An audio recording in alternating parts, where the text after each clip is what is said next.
Hi friends, எல்லோரும் எப்படி இருக்கீங்க? நாங்கள் வந்துட்டு சூப்பராக இருக்கோம்.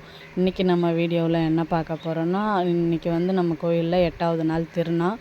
அதுக்காக சாப்பாடு கும்பம் கொட்டுறாங்க. அதை தான் இன்றைக்கி வீடியோவில் பார்க்க போகிறோம். வாங்க பார்ப்போம்.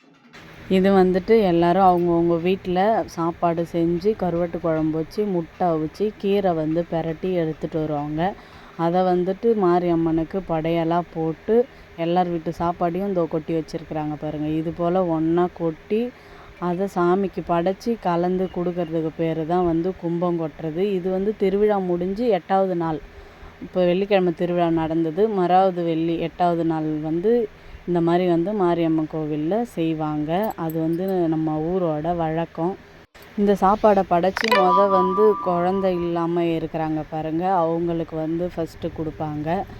ஏன் அவங்களுக்கு கொடுப்பாங்கன்னா, அந்த சாப்பாடு வந்து அவங்க வாங்கி சாப்பிடும்போது அவங்களுக்கு அடுத்த வருஷமே வந்து குழந்தை இருக்கும் அப்படின்றது வந்து நம்ம நம்பிக்கை.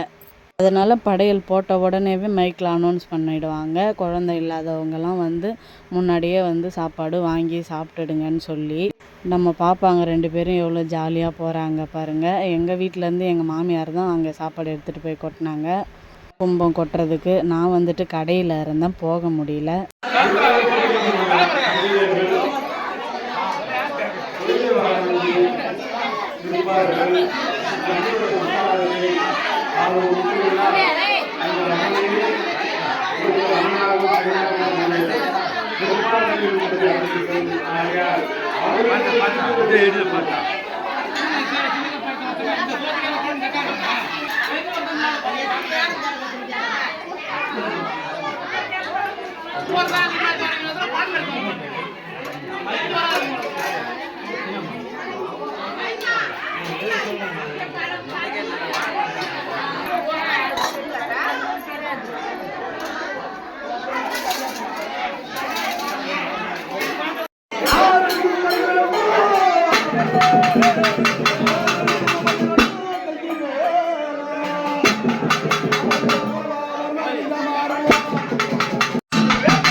கும்பங்கொட்டி படையல் போடும் விழா இன்னிதே சிறப்பாக நடந்து முடிஞ்சிருச்சு.